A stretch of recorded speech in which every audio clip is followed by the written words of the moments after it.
year was 1200 BCE, and the air in the high halls of Mount Olympus was a heavy and cold stillness that smelled of the sweet nectar, the ancient marble, and the sharp and electric ozone of the divine. Kratos sat upon the throne of the god of war, his body clad in the golden armor of the gods, yet the air around him felt as thin and hollow as a grave. He was a man who had everything, yet the air in his chest remained a rhythmic and steady ache of the past. Below the clouds, the air of the world was thick with the smoke of 1,000 fires, as the armies of Sparta marched across the lands in his name.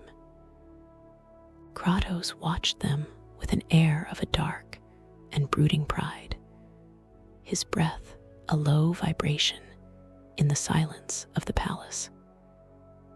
He ignored the whispers of the other gods, whose air was one of a growing and sharp resentment toward the mortal who had taken the seat of Ares. The city of Rhodes was the next to fall under the shadow of the Spartan spear, and the air there was a chaotic mixture of the salt spray and the iron scent of the coming blood. Kratos looked down from his throne and felt the pull of the battlefield, the air in his heart turning hot and dry like the sands of the desert. He ignored the warnings of Athena, whose air was a cool and steady mist of caution. She told him that his arrogance was clouding the air of Olympus, and that the gods were reaching the end of their patience. Kratos stood from his throne, the sound of his golden boots against the stone, a rhythmic and deafening thud that echoed through the halls. He cast himself from the mountain, the air whistling past his ears as he fell toward the world of men. He landed in the harbor of Rhodes as a giant of bronze and light, the air suddenly split by the roar of his arrival. The atmosphere in the city was a suffocating pressure of heat and the sharp sweat of the terrified citizens. Kratos moved through the streets, his every step a rhythmic and massive thud that crushed the buildings of the harbor. The air was filled with the sound of the snapping wood and the screams of the Rhodian soldiers who tried to defend their home. Kratos swung his blades, the air whistling as the fire consumed the docks, and the smell of the burning pitch filled the sky. He was a god of destruction, and the air of Rhodes was his to command. As he began to tear the city apart, a white eagle descended from the heavens, its air smelling of the ozone and the fresh mountain wind. The bird touched Kratos on the shoulder, and the air in his body was suddenly sucked out as his divine power was stripped away. He felt himself shrinking, the air around him expanding, until he stood once more as a man of flesh and bone. The golden energy he had lost flowed into the Colossus of Rhodes, a massive bronze statue that guarded the harbor. The air around the statue began to vibrate with a low and rhythmic hum as the metal came to life. The Colossus let out a deafening roar that shook the air of the city, its bronze eyes glowing with a pale and shimmering blue light. Kratos stood on the stone docks, his breath a steady and heavy rhythm as he looked up at the mechanical giant. The air in the city was now a chaotic storm of the falling debris and the rhythmic clanking of the bronze joints. He felt the weight of his mortal skin, the air around him no longer a servant, but a challenge. He drew the blades of Athena, the metal clicking in the silence of the harbor. He had to fight his way through the ruins to reach the Colossus, the air whistling as he dodged the massive bronze fists that smashed the stone beneath his feet. He moved with a brutal and focused speed, the air around him smelling of the smoke and the salt. He reached a catapult on the edge of the docks and launched himself into the air, the wind rushing past him as he landed on the arm of the giant. The air at this height was thin and smelled of the sea spray and the hot metal. Kratos drove his blades into the bronze skin of the monster, the air ringing with the sound of the clashing steel. He moved across the body of the Colossus, the air filling with the sparks and the iron scent of the energy that powered the beast. Every time the giant tried to shake him off, Kratos gripped the metal tighter, the air in his lungs a cold and steady flame of anger. He was the ghost of Sparta, and he would not be defeated by a hollow shell of bronze. The battle moved into the heart of the city, where the air was stagnant and smelled of the old dust and the burning tapestries. Kratos fought the Colossus across the rooftops, the air whistling as he navigated the narrow ledges. He saw the voice of Zeus echoing through the clouds, a rhythmic and powerful vibration that made the air feel pressurized. Zeus told him that to defeat the giant, he must put all of his remaining power into the blade of Olympus, a massive sword of white light that fell from the sky and embedded itself in the ground. The air around the sword was still and carried the scent of the absolute power and the mountain mist. Kratos reached the sword, but as he pulled it from the earth, the air in his body was drained once more. He felt his life force flowing into the blade, the air around his hands turning a pale and shimmering gold. He was becoming weak, the air in his chest feeling like a fatting warmth. He used the blade to deliver a final and devastating strike to the Colossus. The air suddenly split by a flash of white light that smelled of the ozone and the fresh sea spray. The bronze giant let out a final and hollow roar before collapsing into the harbor, the air filling with the sound of the massive splashing and the snapping of the stone. Kratos stood in the center of the ruins, his breath a steady and heavy rhythm in the quiet. He had defeated the giant, but the air of the city was now cold and carried the scent of his own blood. He was a man without his godhood, standing in a world that he had helped to destroy. He looked up at the sky, where the clouds were gathering in a dark and rhythmic swirl. He knew that the gods had betrayed him once more, and the air of his life was about to turn into a battlefield of the Titans. He checked the edge of the blade of Olympus, the metal clicking in the silence of the harbor, and prepared for the shadow that was falling over the city. The first part of his new journey ended as a massive hand reached down from the clouds, the air around it smelling of the lightning and the cold stone of the heavens. It was Zeus, and his air was one of a quiet and deadly judgment. Kratos felt the weight of his destiny in the very air he breathed, a constant reminder that the war with Olympus had truly begun. The moon rose over the water, the air still and expectant as he prepared to face the king of the gods. The air in the ruined streets of Rhodes was a heavy and suffocating silence that smelled of the cooling bronze, the salt of the sea, and the iron scent of the blood that pooled in the cracks of the stone. Kratos stood over the shattered remains of the Colossus, his body trembling as the air in his lungs became a shallow and labored rhythm. He was no longer a god.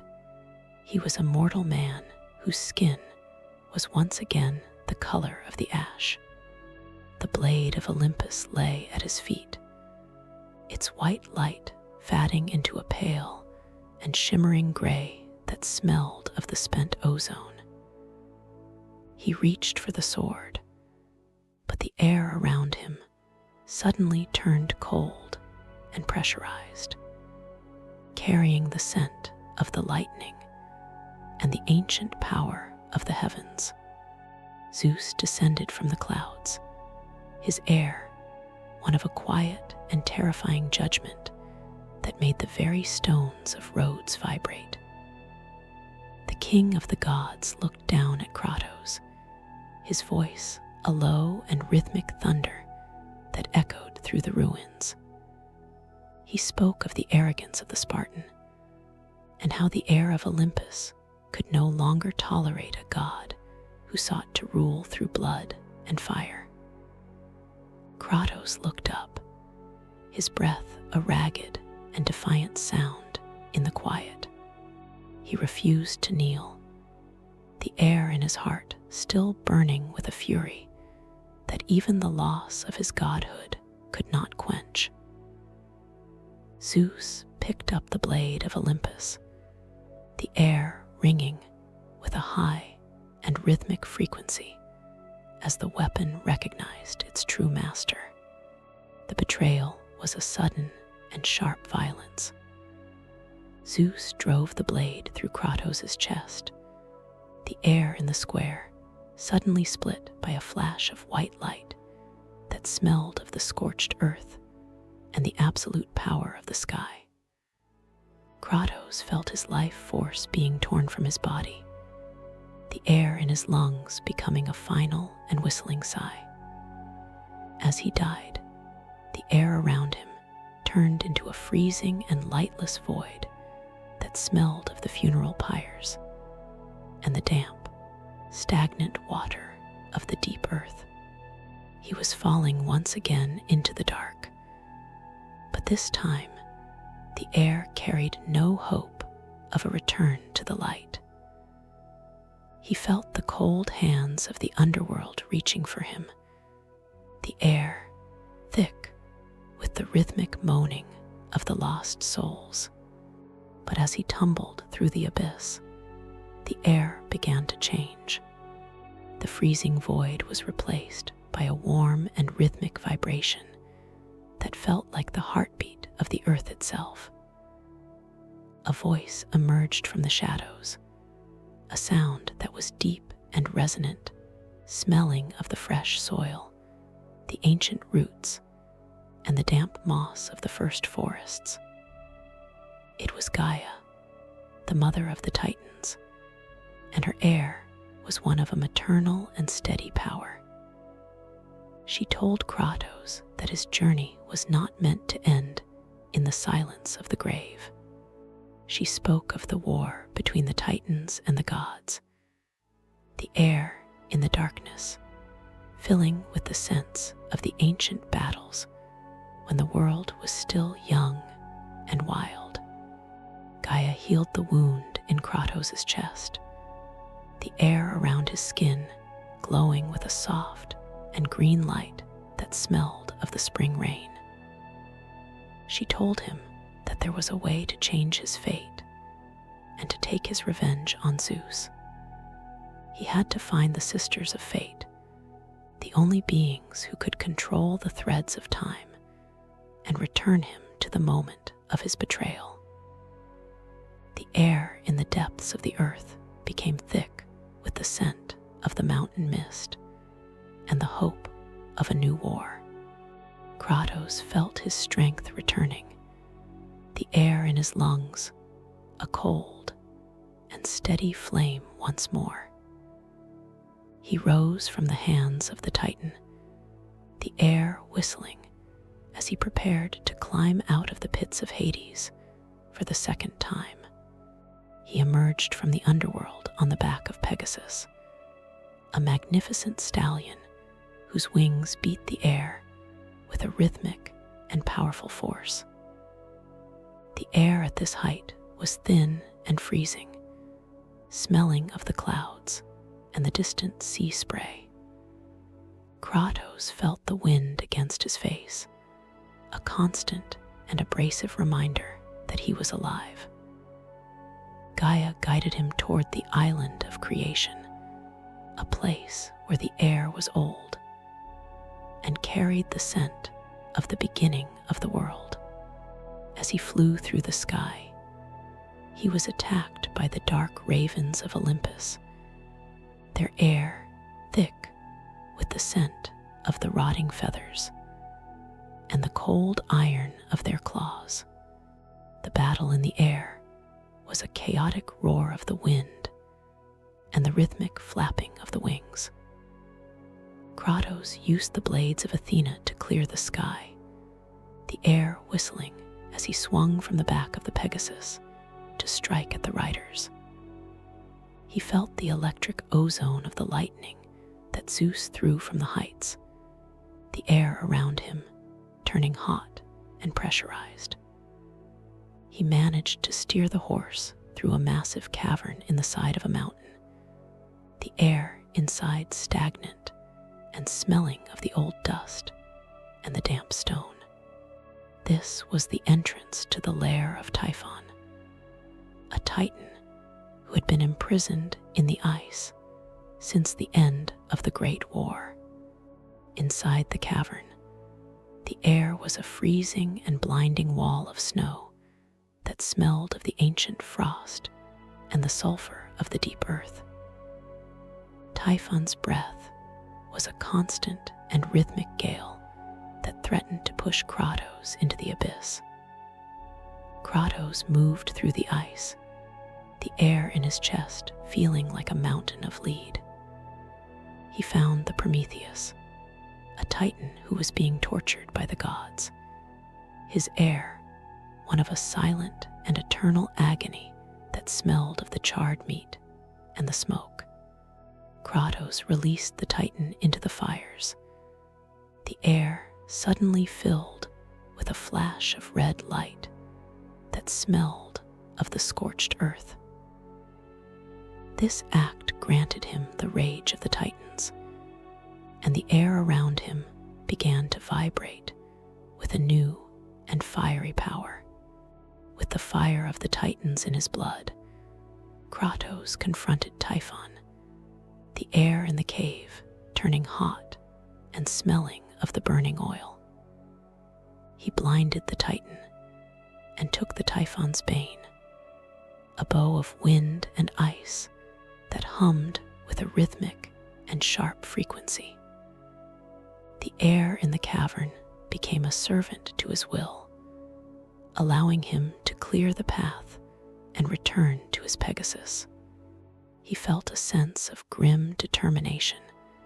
The air in his lungs was steady as he prepared to leave the mountain behind and fly toward the island of creation. He knew that the gods were watching him with an air of growing fear, and that the shadows of the past were beginning to lengthen.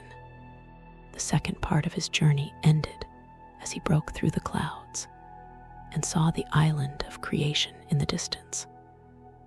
The air was a chaotic mixture of the salt spray and the ancient magic of the sisters. Kratos felt the weight of his chains, a constant and grounding force against his skin. He was the ghost of Sparta, and he was coming to tear the threads of fate apart with his own hands. The sun rose over the horizon, the air glowing with a pale and shimmering gold as he prepared for the next stage of the war. The air on the island of creation was a heavy and ancient mist that smelled of the salt spray, the damp moss, and the thick scent of a magic that had existed before the birth of the gods. Kratos landed the Pegasus on a wide stone bridge that stretched across a massive chasm, the atmosphere becoming thicker with the scent of the trials that guarded the path to the Sisters of Fate. The sky above was a swirling gray that felt pressurized, as if the heavens were watching his every move with a cold and rhythmic judgment. Kratos stepped onto the wet stone, the air in his lungs a steady and focused pulse. He looked out at the horizon, where 4 massive stone horses, the steeds of time, stood as high as mountains.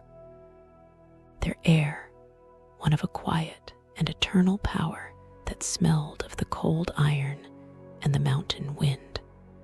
To reach the steeds, Kratos had to cross a series of crumbling walkways where the air was thin and whistled through the gaps in the marble.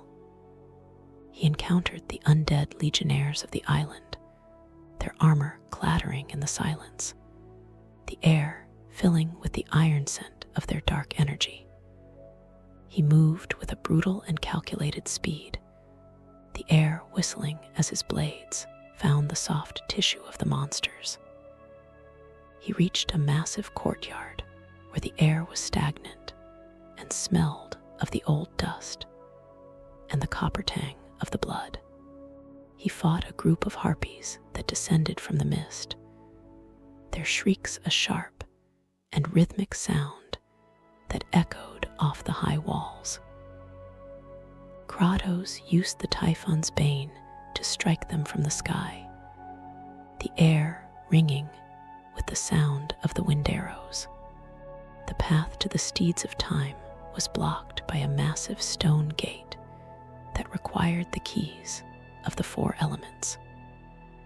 Kratos moved into the lower chambers of the island, where the air was hot, and carried the scent of the scorched earth and the burning oil. He found a hero of the past, Theseus, who guarded the way to the steeds. The air around the warrior was one of a proud and rhythmic arrogance that smelled of the old wine and the bronze. Theseus mocked Kratos, his voice a steady vibration in the quiet air, telling him that a mere mortal could never change the threads of fate. The battle was a roar of clashing steel and the rhythmic thud of the magic that Theseus summoned from the ground. Kratos moved with a cold and relentless energy, the air whistling, until he drove his blades through the throat of the hero. Kratos took the key from the body of Theseus, the air in the chamber suddenly turning into a quiet and ringing silence. He climbed the massive chains that led to the backs of the stone horses, the air becoming freezing and abrasive as he rose above the sea. The surface of the stone felt like a mountain range, the air in the crevices smelling of the old moss and the salt. He reached the central platform, where the reins of the horses were held by a massive mechanical device. The air around the machine was hot and smelled of the oil and the dry grit of the island. Kratos had to use the keys to unlock the 4 horses, the air ringing with the sound of the heavy iron gears grinding as the mechanisms moved into place. As the horses were unlocked, the air in the island was suddenly split by a rhythmic and deafening roar that shook the very foundations of the earth. The steeds of time began to move, their massive legs churning the water of the sea. the air filling with the scent of the ozone and the fresh spray. Kratos felt the vibration in his bones, a sound that spoke of the raw and absolute power of the ancients. The horses pulled a massive stone platform toward the island, the air whistling as the structure cut through the mist. Kratos stood on the head of the lead horse, his breath a steady and heavy rhythm, as he watched the island of the sisters come into view. He was moving closer to the heart of the creation, and the air of the world was becoming a distant and fading memory. The horses reached the docks of the island. The air, there a chaotic mixture of the salt spray and the ancient magic. Kratos jumped from the stone head onto the marble floor, the air rushing past him as he landed. He saw the massive temples of the sisters rising from the trees, their air one of a quiet and eternal stillness that smelled of the incense and the mountain pine. He moved toward the entrance of the first temple, the air becoming thicker with the scent of the puzzles and the traps that guarded the inner sanctum. He knew that the sisters were watching him from their heights, their air one of a detached and cruel curiosity. He checked the chains on his arms, the metal clicking in the silence, and prepared to enter the labyrinth once more. Inside the temple, the air was a suffocating pressure of heat and divine power. The walls were lined with the glowing threads of fate, their air smelling of the ozone and the ancient magic. Kratos moved through the hallways, the air whistling as he navigated the spinning blades and the floors that dropped into pits of fire. He encountered a group of sirens whose songs filled the air with a hypnotic and deadly frequency. The air around the sound felt thick and heavy, carrying the sweet and deceptive scent of the mountain flowers. Kratos followed the vibration, the air whistling as he drew his blades. He moved with a brutal and focused speed until the sirens were silenced, their bodies dissolving into the gray mist of the temple.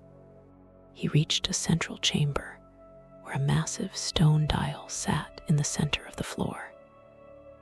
The air around the artifact was still and carried the scent of the dry papyrus and the old dust. Kratos had to align the symbols of the seasons in a rhythmic and precise order, the air ringing with the sound of the stone grinding against the marble. Every time a lock clicked into place, the air in the room seemed to lighten, the heavy pressure of the temple's defenses finally beginning to fade. He felt a sense of grim determination. The air in his lungs was steady as he prepared to move into the heart of the labyrinth. He was the ghost of Sparta, and he was coming to take back the life that the gods had stolen. The third part of his journey ended as he stood at the threshold of the deeper vaults, the air there cold and carrying the scent of the mountain mist. He looked back at the steeds of time, who were now still and silent in the harbor.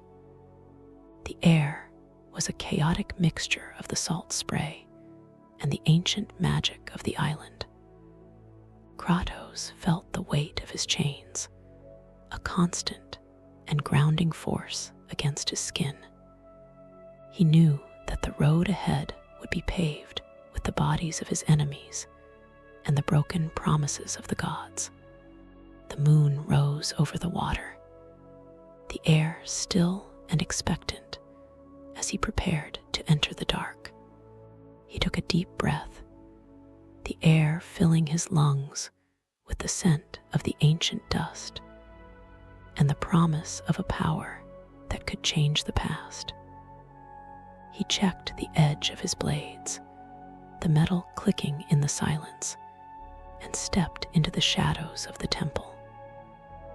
The sisters were waiting, and the air of the world was full of the traps they had set for the one who sought to defy them. The air beyond the Temple of the Steeds was a thick and stagnant blanket that smelled of damp moss, rotted wood, and the sulfur of the deep earth. Kratos moved into the Bog of the Forgotten, a place where the atmosphere was a heavy green mist that clung to his skin like a wet cloth.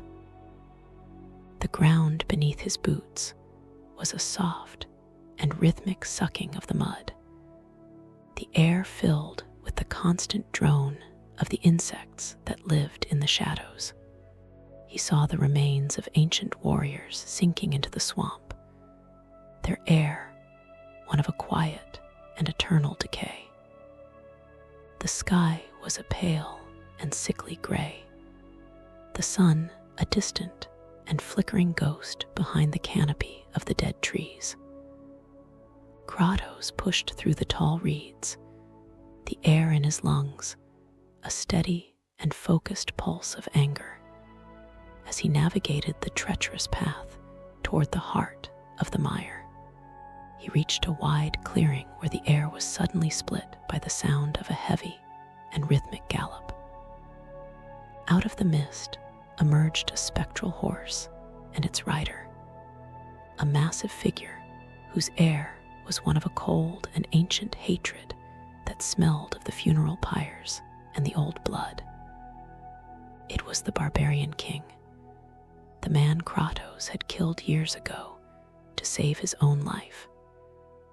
The king had returned from the pits of Hades, his body a skeletal remains held together by the dark magic of the sisters.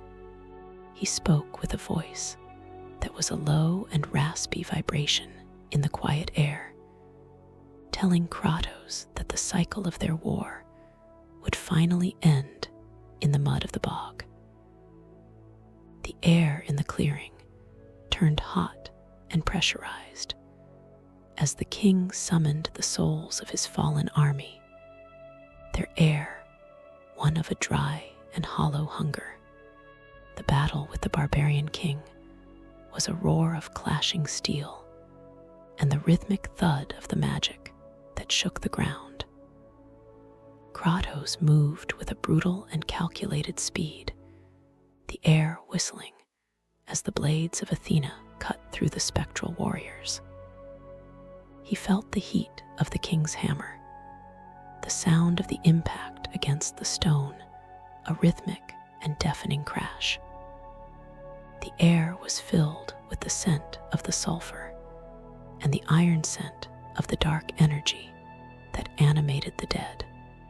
Kratos grabbed the reins of the spectral horse and pulled the king to the ground, the air ringing with the sound of the metal against the mud.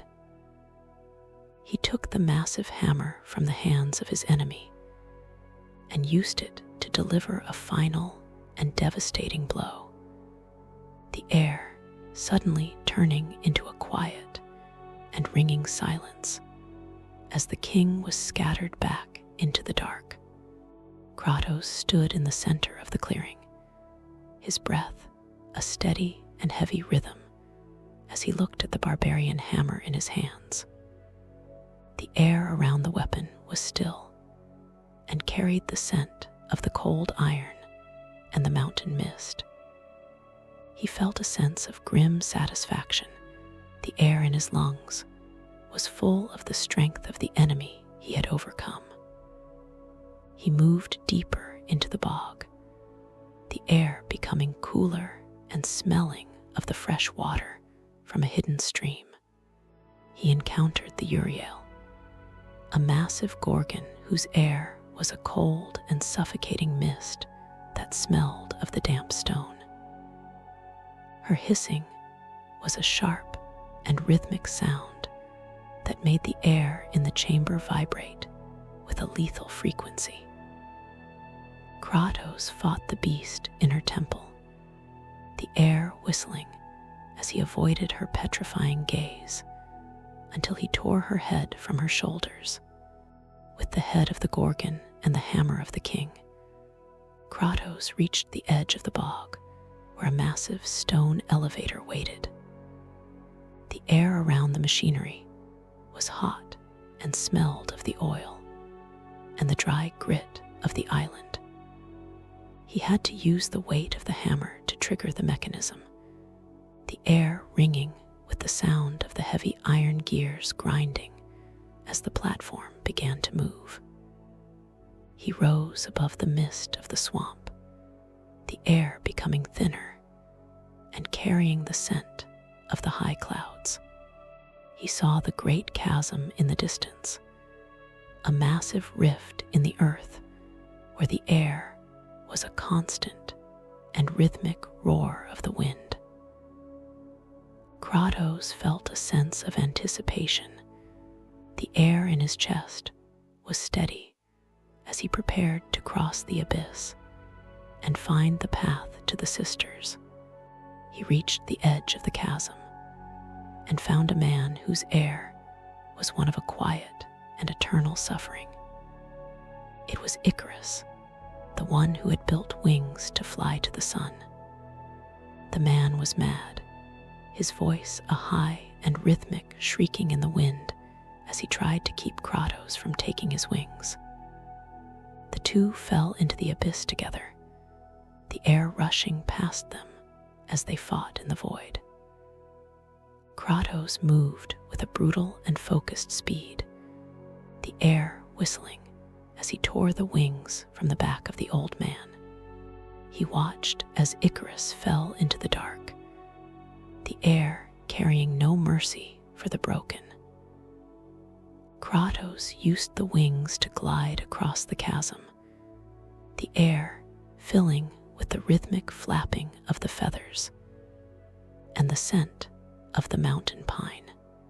He landed on the far side of the chasm, the air there cold, and carrying the scent of the ancient stone and the magic of the sisters. He stood before the face of the mountain, where a massive stone relief of the Fates looked down at him with an air of a detached and cruel judgment. He knew that the trials were becoming more difficult, and that the air of the island was full of the ghosts of his past. He checked the chains on his arms, the metal clicking in the silence of the heights, and prepared to enter the deeper vaults of the mountain. The sun was beginning to set over the sea, the air glowing with a pale and shimmering gold as he moved into the dark. The fourth part of his journey ended as he stepped into the halls of the mountain, the air suddenly turning into a quiet and ringing silence. He was closer to the sisters than he had ever been, and the air in his lungs was full of the hope of his revenge. He looked at the wings on his back, the feathers ruffling in the slight breeze, and moved forward through the shadows. The threads of fate were waiting to be cut, and the air of the world was expectant for the outcome of his war. The air in the mountain pass beyond the chasm was a freezing and thin pressure that smelled of the ancient frost, the dry stone, and the sharp and electric ozone of the high peaks. Kratos moved through the jagged tunnels, the atmosphere becoming thicker with the scent of the primordial energy that existed before the gods had claimed the world. He used the wings of Icarus to glide over the deep pits, where the air was a constant and rhythmic sigh of the rising heat. Every time he landed, the sound of his boots against the frozen rock was a sharp and hollow echo in the silence of the heights. He reached a massive stone bridge that was suspended by chains as thick as temple pillars. The air there whistling through the iron links with a sound like a low and rhythmic moaning. He encountered the soldiers of the mountain. Their air, one of a cold and mechanical efficiency that smelled of the old bronze and the mountain mist. Kratos fought with a relentless and cold energy, the air whistling as the blades of Athena cut through the ranks of the undead. He felt the heat of the barbarian hammer in his hands, the sound of the impact against the shields, a rhythmic and deafening crash that shook the bridge. The air was filled with the scent of the sulfur and the iron scent of the blood that froze as soon as it hit the stone. Kratos pushed forward, the air in his lungs a steady and focused pulse as he navigated the path toward the inner sanctum of the earth. The path led him deep into the core of the mountain, where the air was no longer cold, but a suffocating heat that smelled of the molten rock and the sulfur of the deep earth. He found himself standing upon the massive hand of the Titan Atlas, who was condemned to hold the weight of the world upon his shoulders. The air around the Titan was a physical force, vibrating with a low and heavy thud of his ancient heart. Atlas looked at Kratos with eyes that were like pools of fire, his voice a deep and rhythmic vibration that made the very foundations of the mountain tremble. The Titan spoke of the betrayal of the gods and the heir of the war that had seen his brothers cast into the pits of Tartarus. Kratos stood before the face of the giant, the air in the chamber feeling pressurized, as if the sky itself were pushing down upon him. He told Atlas of his mission to find the Sisters of Fate and to return to the moment of his own betrayal. The Titan saw the fire of revenge in the soul of the Spartan, the air between them a thick and heavy force of shared hatred for Olympus. Atlas agreed to help him, his massive fingers moving with a rhythmic and slow energy that smelled of the fresh soil and the ancient stone. He granted Kratos the Atlas Quake, a power that allowed him to shake the earth with his own strength.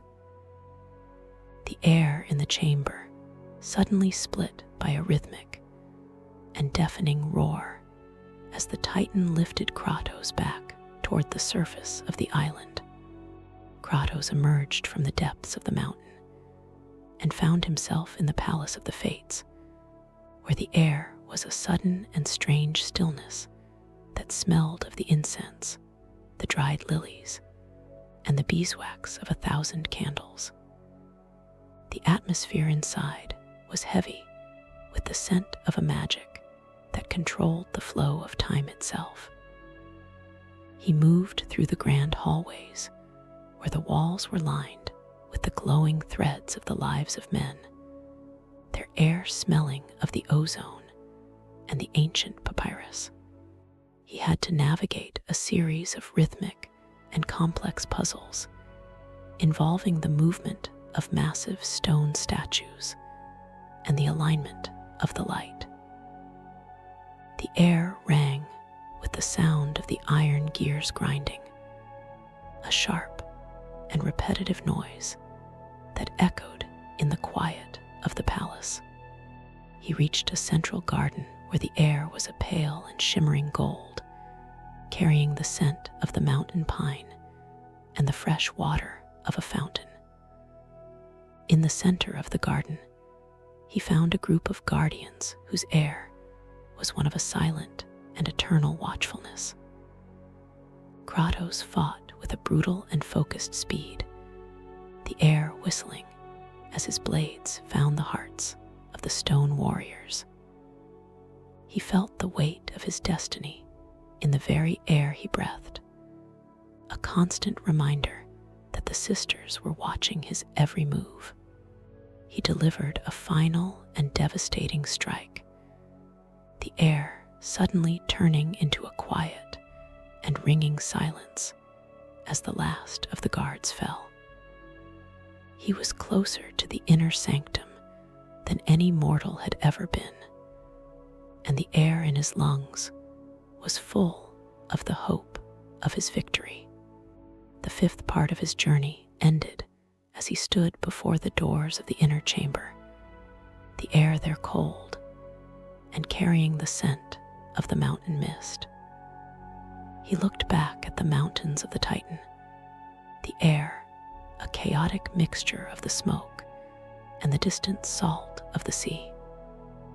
Kratos felt the weight of his chains, a constant and grounding force against his skin.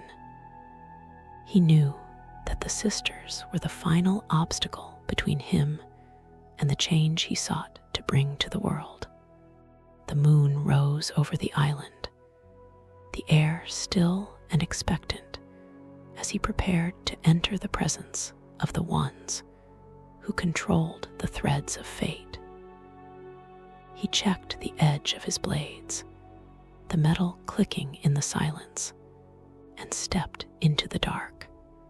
He took a deep breath, the air filling his lungs with the scent of the ancient dust and the promise of a power that could break the cycle of his life.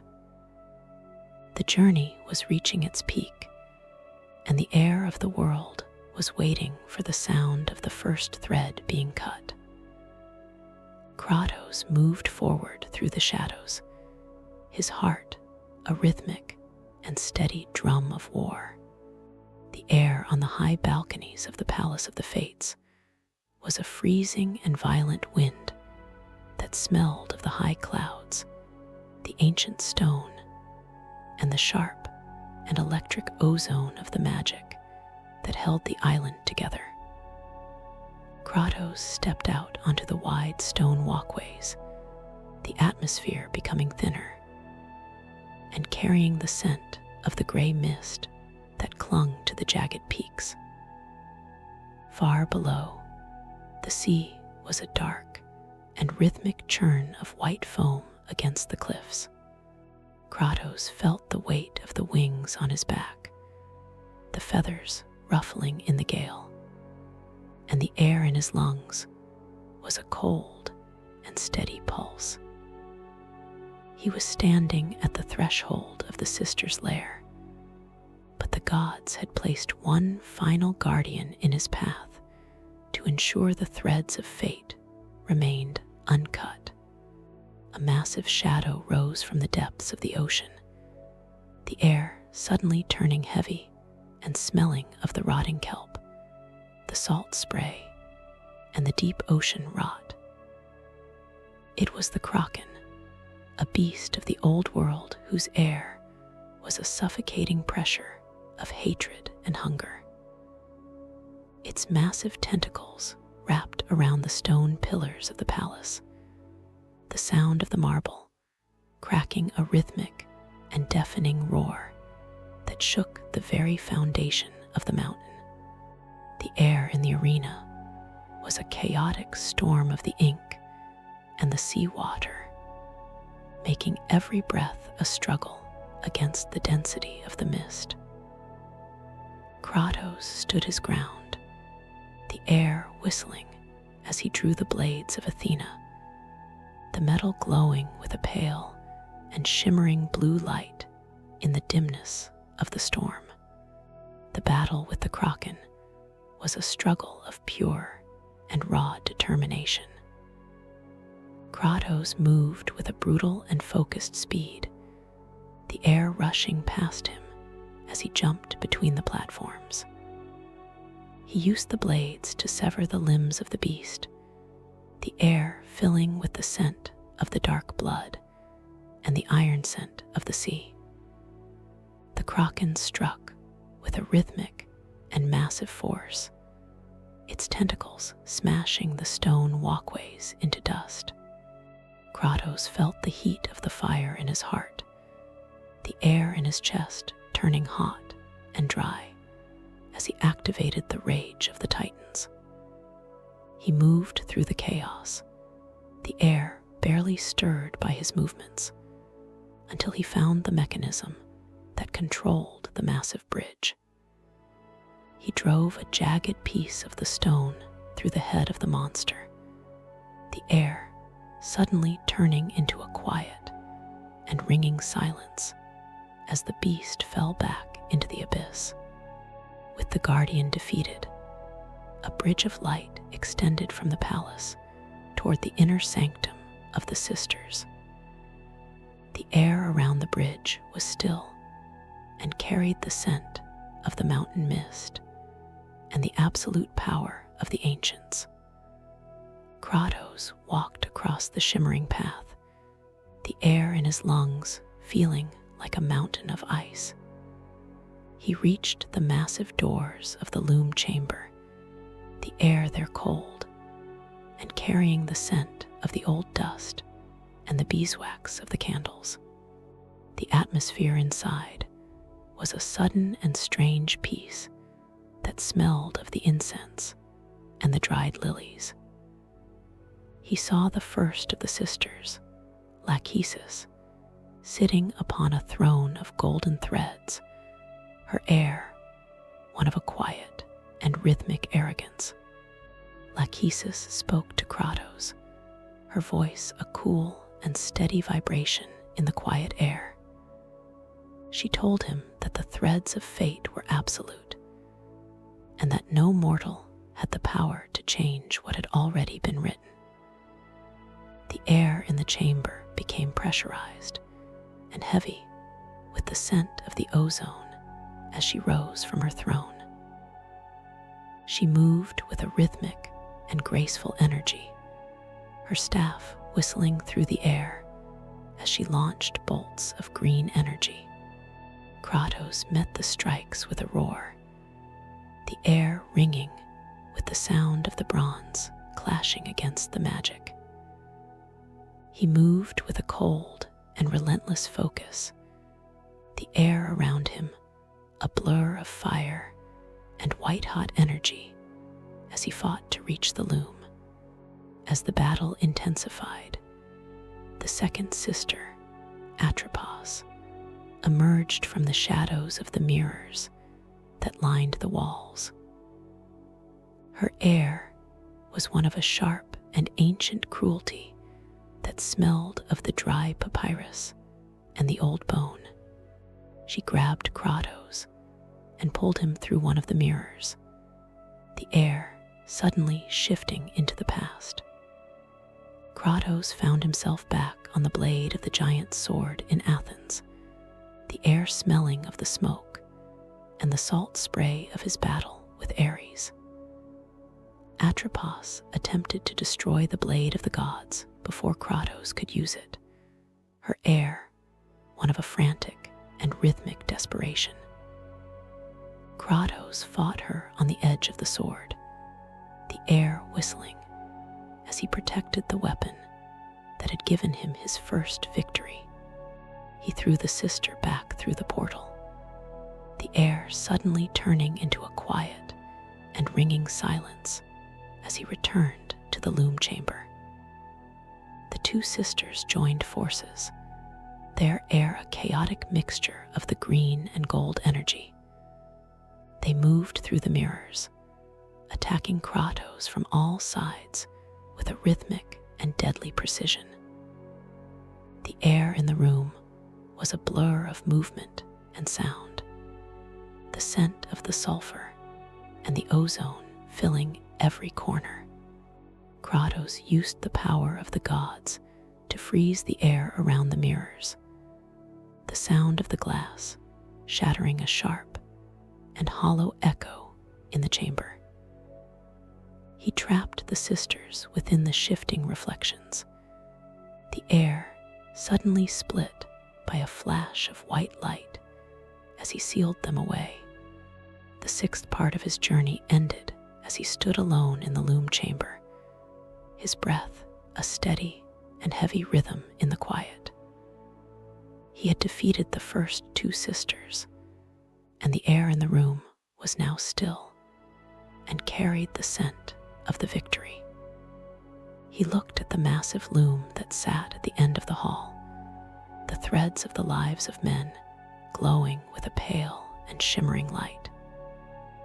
He knew that the final sister, Clotho, waited in the depths of the mountain to guard the core of the machine.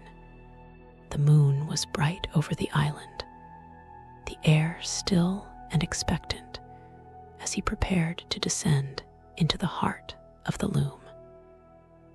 He checked the edge of his blades, the metal clicking in the silence, and moved toward the final trial. The air in the lower vaults of the loom chamber was a thick and humid pressure that smelled of the stagnant water, the old oil, and the copper tang of the blood that had been spilled in the name of fate. Kratos began his descent into the heart of the mountain, the atmosphere becoming heavier with the rhythmic and massive grinding of the gears that powered the threads of time.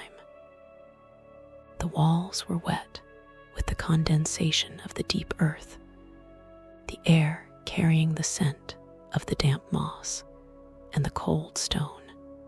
He moved past the rows of hanging cages, where the remains of those who had sought to change their lives were left to rot. Their air, one of a silent and eternal warning. Kratos felt the vibration of the machinery in the marrow of his bones, a constant and low hum that made the very air tremble. He reached the final chamber where Clotho, the last of the Sisters of Fate, waited in the dark. She was a massive and distorted creature of flesh and silk, her form taking up the entire span of the mountain core. The air around her was a suffocating mist that smelled of the raw meat, the wet wool, and the ancient dust. She had many arms that moved with a rhythmic and slow energy, weaving the threads of every living being into the massive loom that rose above her. Her voice was a deep and raspy vibration that filled the chamber, telling Kratos that the thread of his life was about to be cut. The air in the room was a chaotic mixture of the steam from the pipes and the iron scent of the magic that held the world together. To reach the sister, Kratos had to navigate a series of high platforms that were guarded by massive swinging blades and the iron-tipped pendulums of the machine. The air was filled with a constant and rhythmic whistling as the metal cut through the mist. He fought the shadows that rose from the floor, their air one of a cold and hollow hunger that smelled of the old bone. Kratos moved with a brutal and focused speed, the air rushing past him as he jumped from the chains to the stone ledges. He used the barbarian hammer to smash the gears that blocked his path, the air ringing with the sound of the metal shattering. Every strike was a rhythmic and sharp sound that echoed through the hollow chamber of the mountain. He climbed the side of the sister, the air becoming hot and smelling of the scorched earth as he avoided the blasts of energy from her many eyes. He reached the central mechanism that controlled the movement of her arms, the air there thick with the scent of the oil and the dry grit. Kratos had to solve a rhythmic and mechanical puzzle to pin the sisters' limbs to the stone walls, the air ringing with the sound of the heavy iron bolts being driven into the rock. He moved with a calculated and quick precision. The air barely stirred as he dodged the strikes of the massive flesh limbs. Finally, he triggered the massive stone blade that hung over the sister's head. The air suddenly split by the roar of the grinding stone and the snapping of the ancient wood.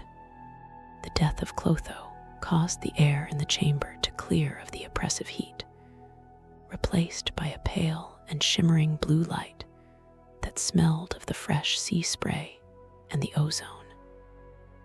Kratos stood over the remains, his breath a steady and heavy rhythm in the quiet.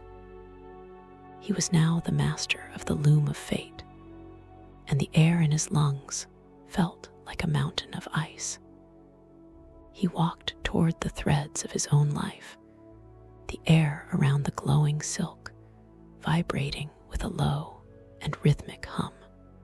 He could see the moment of his betrayal in the shifting reflections of the magic, the air of the past smelling of the lightning, and the cold judgment of Zeus. Kratos gripped the threads and began to pull, the air in the room turning into a chaotic storm of the white light. He stepped into the portal of time, the air whistling past him with the voices of the centuries.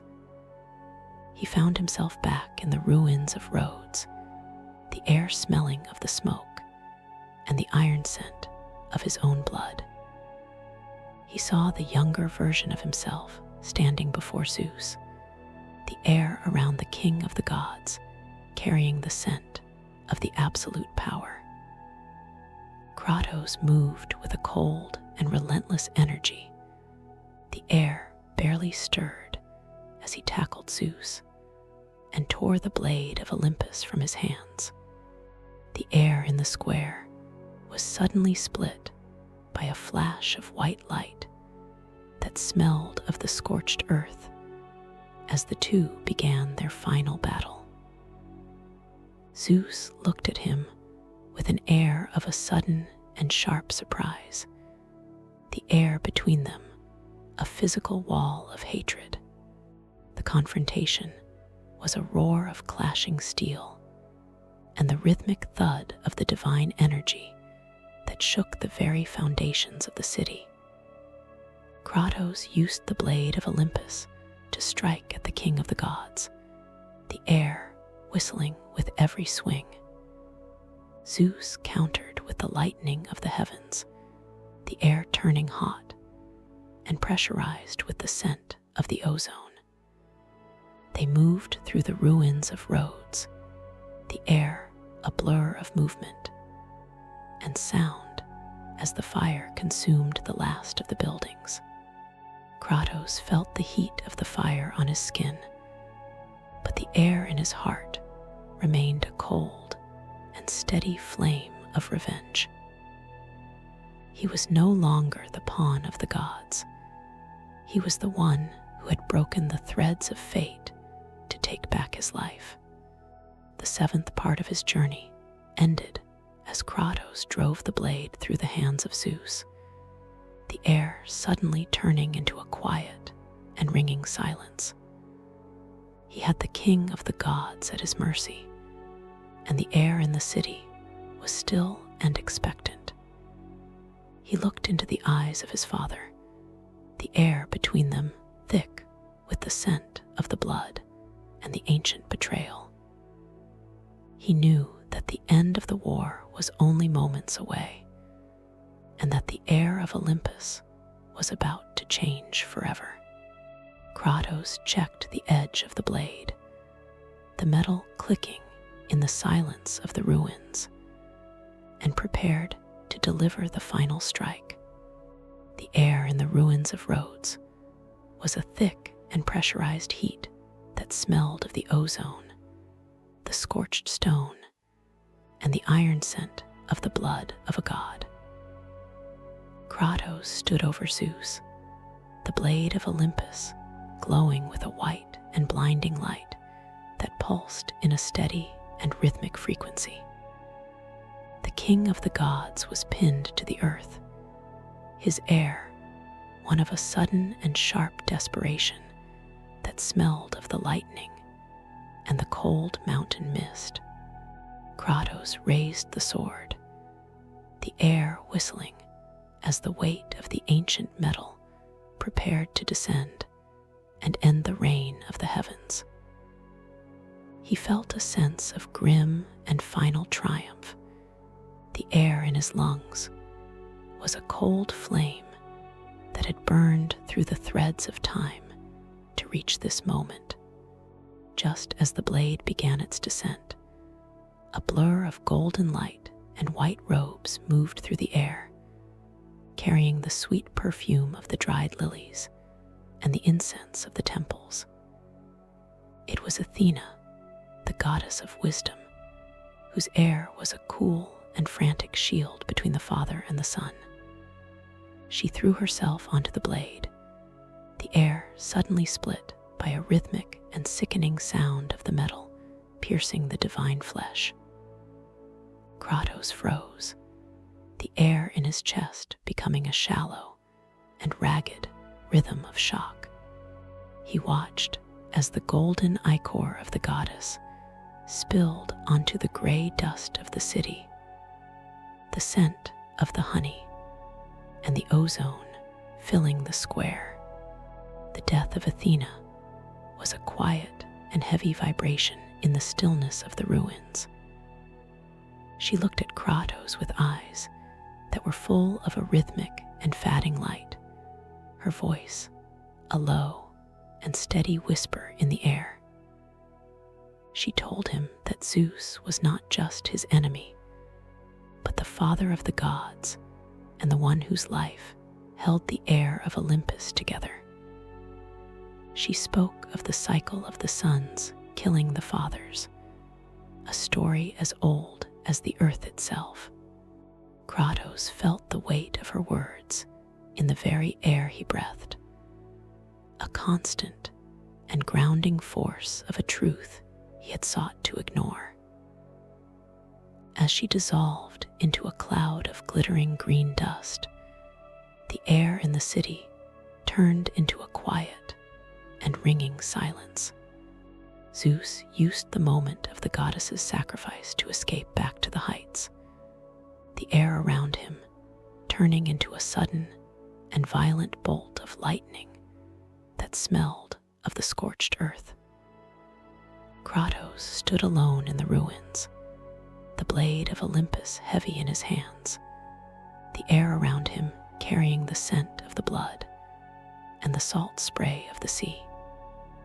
He felt a new and absolute fury, the air in his heart turning into a storm that even the death of Athena could not calm.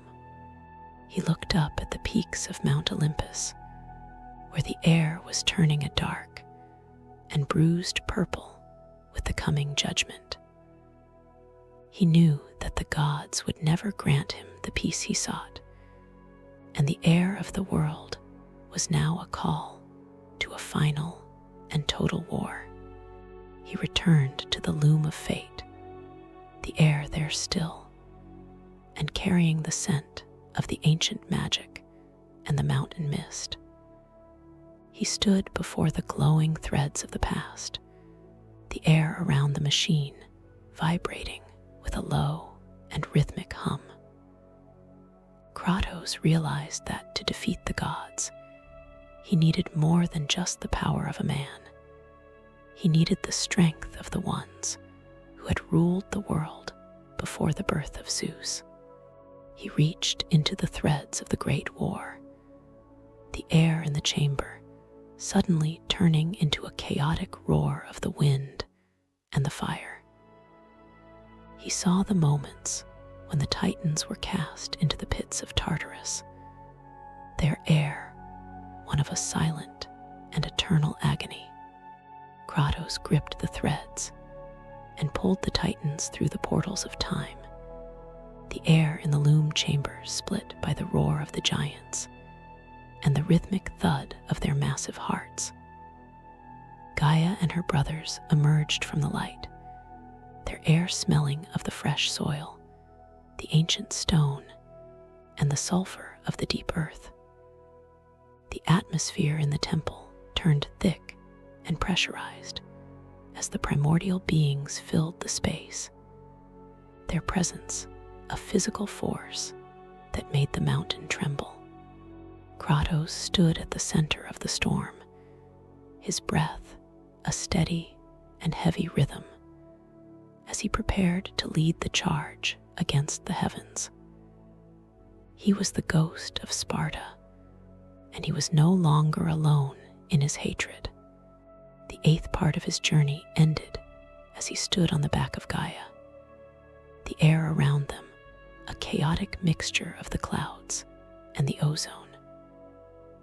The Titan began the long climb up the side of Mount Olympus, her massive hands crushing the marble of the peaks with a rhythmic and deafening roar. Kratos looked up at the palace of the gods, where Zeus and the others were waiting with an air of a sudden and sharp terror.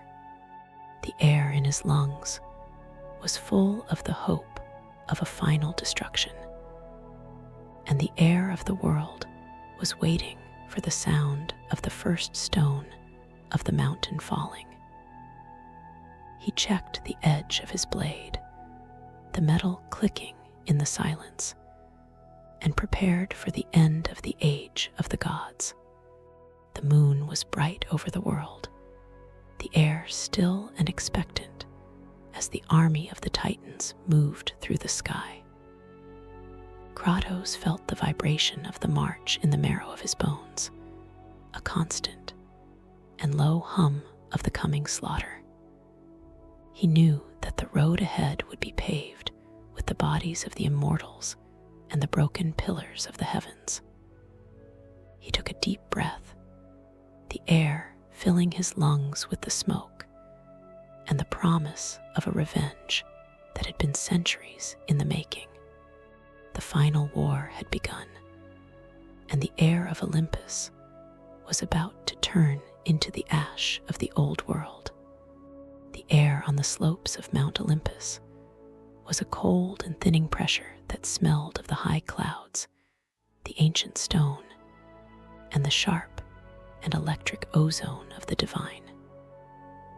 Kratos stood on the massive, moss-covered shoulder of Gaia as she scaled the vertical cliffs, her every movement a rhythmic and deafening roar of the earth grinding against the mountain. The atmosphere was a chaotic storm of the wind and the white-hot energy of the gods who looked down from the peaks. Kratos felt the vibration of the Titan's heartbeat beneath his feet, a low and steady thud that signaled the beginning of the end. Around them, other Titans pulled themselves up the rock face, their air one of a primordial and heavy hunger that smelled of the fresh soil and the sulfur. From the heights, the gods of Olympus looked down with an air of a sudden and sharp terror. Poseidon, the god of the sea, was the first to strike, his air a suffocating mist that smelled of the salt spray and the deep ocean rot.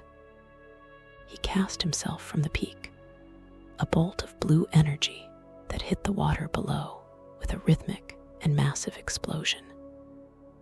The air in the bay of the mountain turned into a violent churn as Poseidon rose from the waves, encased in a giant avatar made of the sea and the waterlogged stone. His voice was a rhythmic and crashing sound that made the air in Kratos' lungs feel like a mountain of lead. The god summoned massive hippocampi, creatures of water and scale, that lashed out at the Titans with the force of a tidal wave. The battle on the side of the mountain was a roar of clashing elements and the rhythmic thud of the giants. Kratos moved across Gaia's skin with a brutal and focused speed, the air whistling as he used the blades of Athena to fend off the water beasts. He felt the spray of the cold sea on his face, but the air in his heart remained a cold and steady flame of revenge. He jumped from the Titan to the stone claws of Poseidon's avatar, the air rushing past him as he navigated the shifting water. The air was filled with the scent of the ozone and the iron scent of the divine energy that held the sea god together. Kratos drove his blades into the heart of the watery mass, the air ringing with the sound of the metal against the magic. He fought his way to the center of the avatar, where the physical form of Poseidon was hidden. The air there was stagnant and smelled of the old salt and the dampness of the deep trenches. Kratos moved with a calculated and quick precision. The air barely stirred as he dodged the strikes of the god's trident. He grabbed Poseidon and dragged him from the protection of the seawalls, the air suddenly turning into a quiet and ringing silence as they landed on a stone ledge.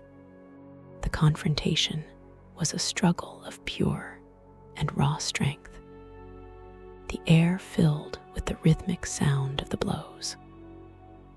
Kratos delivered a final and devastating strike, and the air of the mountain was suddenly split by a flash of blue light as the god of the sea was silenced forever.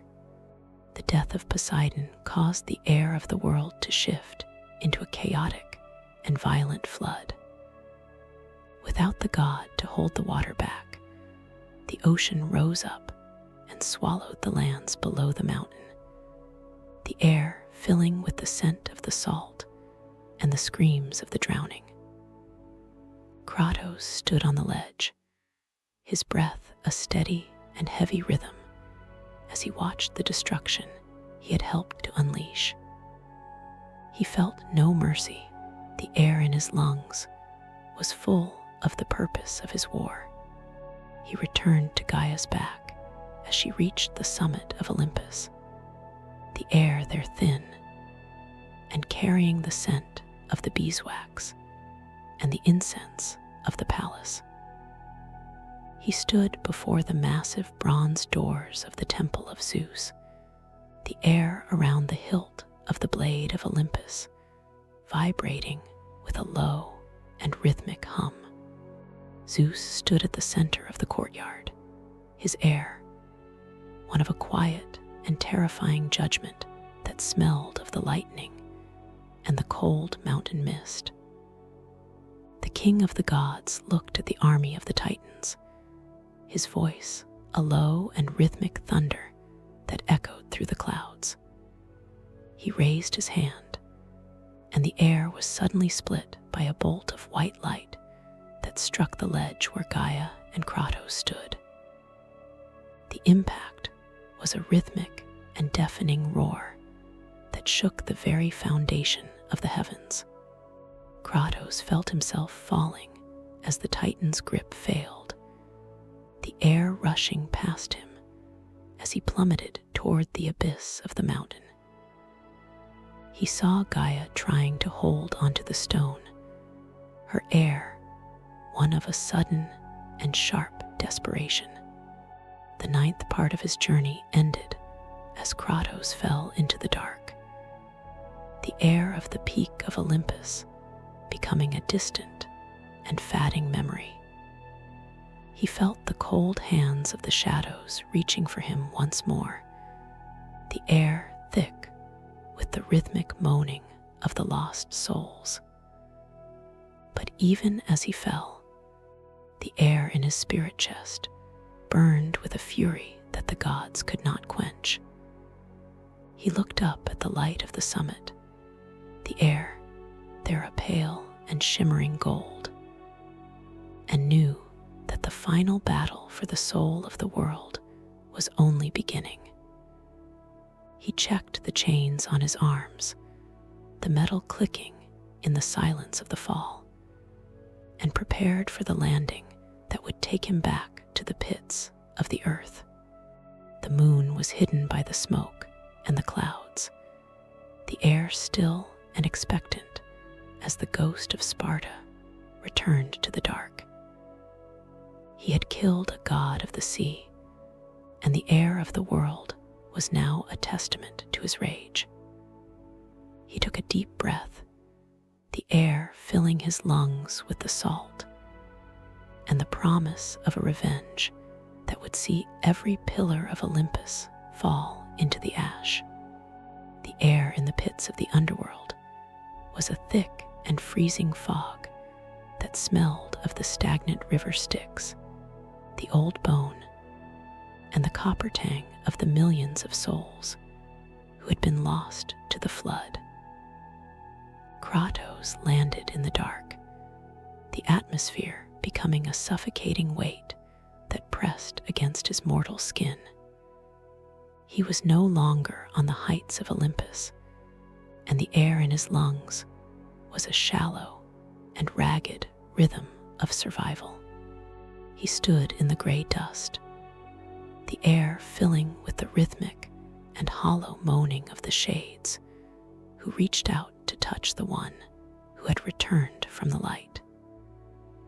He looked up at the distant and flickering glow of the world above, the air there, a pale and shimmering memory of the war he had started. He moved through the cavern of the dead, the air whistling as he drew the blades of Athena.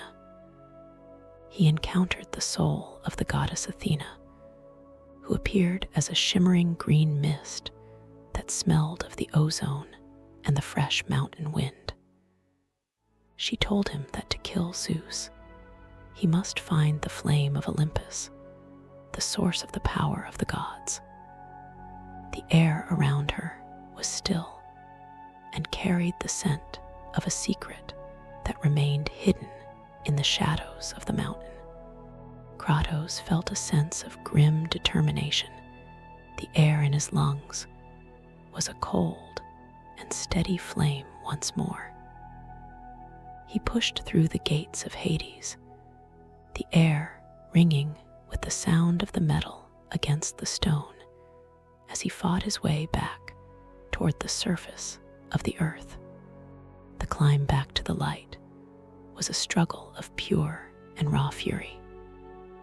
Kratos moved through the labyrinth of the underworld, the air there hot and smelling of the scorched earth and the sulfur.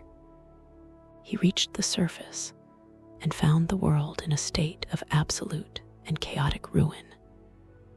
The air was a thick blanket of gray smoke that smelled of the burning cedar and the salt spray of the endless sea.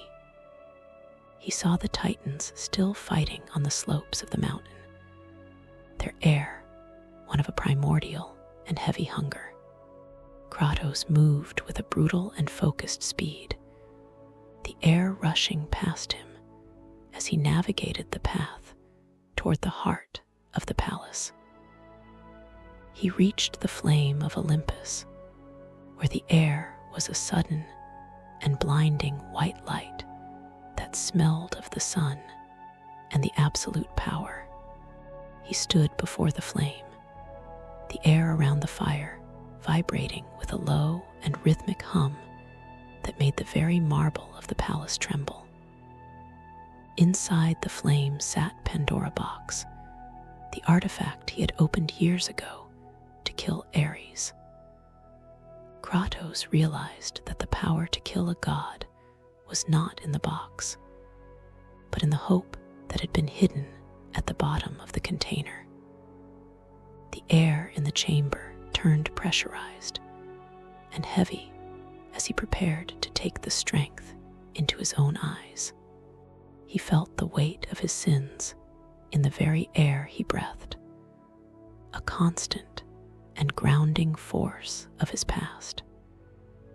He reached into the fire, and the air was suddenly split by a flash of white light that smelled of the ozone and the fresh sea spray. The final confrontation with Zeus took place on the high balcony of the temple, where the air was a chaotic storm of the lightning and the clouds. The king of the gods looked at Kratos with an air of a sudden and sharp terror, his voice a low and rhythmic thunder. The two giants clashed, the air ringing with the sound of the blade of Olympus hitting the divine shield. Every strike was a rhythmic and deafening roar that shook the foundations of the world. Kratos moved with a cold and relentless energy, the air whistling as he drove the blade through the chest of his father. The air suddenly turned into a quiet and ringing silence as the spirit of Zeus was silenced, his body dissolving into a cloud of dark and glittering dust. The death of Zeus caused the air of Olympus to turn into a final and absolute stillness. Kratos stood alone on the edge of the cliff, the air in his lungs, a steady and heavy rhythm in the quiet. He looked down at the world he had destroyed, the air filling with the scent of the salt and the ash. He realized that his revenge was complete, but the air in his mind was still full of the screams of his past. Athena appeared one last time, asking him to give the power of hope back to the gods so they could rebuild the world. Kratos looked at her with an air of a quiet and steady defiance. He knew that the cycle of the gods had to end, and that the heir of the world belonged to the men who remained. He turned the blade of Olympus upon himself, the air whistling as the white light pierced his own chest. The power of hope exploded outward, a wave of blue and gold energy that moved across the sea and the mountains. The air in the world turned clear and fresh, smelling of the spring rain and the new growth. Kratos felt his life fatting, the air in his lungs becoming a final and whistling sigh.